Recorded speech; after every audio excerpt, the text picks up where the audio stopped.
മുഖത്തുള്ള pimples മാറാൻ വേണ്ടിയിട്ട് എന്തെങ്കിലും ഒരു സോപ്പ് ഉണ്ടാക്കിയാലോ അല്ലെങ്കിൽ ഒരു മിക്സ് ഉണ്ടാക്കിയാലോ എന്നുള്ള ആലോചനയിൽ ഇങ്ങനെ ഇരിക്കുമ്പോഴാണ് തലയിലൊരു വൈറ്റ് കളർ ഒരു പൊടി പോലെ എന്തോന്ന് കണ്ടു. ഞാൻ ജസ്റ്റ് പൊടിയാണെന്ന് വിചാരിച്ചിട്ട് തട്ടിക്കളഞ്ഞപ്പോൾ വീണ്ടും വീണ്ടും വരാൻ തുടങ്ങി. അപ്പം ഞാൻ മുടി അങ്ങോട്ടേക്കും ഇങ്ങോട്ടേക്കും ഒക്കെ നീക്കി മറിച്ചൊക്കെ നോക്കിയപ്പോൾ തലയിൽ അത്യാവശ്യം നല്ല രീതിയിൽ തരക്കേടില്ലാത്ത രീതിയിലൊക്കെ താരൻ ഉണ്ടായിട്ടുണ്ട്.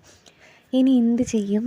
നമ്മുടെ തലയിലുണ്ടാകുന്ന താരൻ കാരണമാണോ ഇനിയിപ്പോൾ കുറച്ച് ദിവസമായിട്ട് മുടിയൊക്കെ ചെറുതായിട്ട് കൊഴിയുന്നുണ്ട്, അത് താരൻ കാരണമാണ് എന്ന് ഞാനങ്ങോട്ട് ഉറപ്പിച്ചു. ഇനിയിപ്പോൾ എന്ത് ചെയ്യാം, നമുക്കിത് എങ്ങനെയെങ്കിലും മാറ്റിയെടുക്കണമല്ലോ.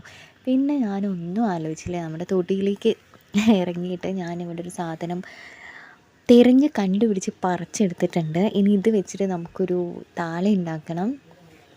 എന്നിട്ട് നമുക്ക് തലയിൽ നന്നായിട്ട് അപ്ലൈ ചെയ്യണം. തലയിലുള്ള താരം മാറാനും തലയിലെ ചൊറിച്ചിൽ, കുരു പോലെയുള്ളതൊക്കെ മാറാൻ വേണ്ടിയിട്ട് ഹെൽപ്പ് ചെയ്യുന്നൊരു മിക്സാണിത്. ഫുൾ വീഡിയോ നമ്മുടെ ചാനലിൽ അപ്ലോഡ് ചെയ്തിട്ടുണ്ട്.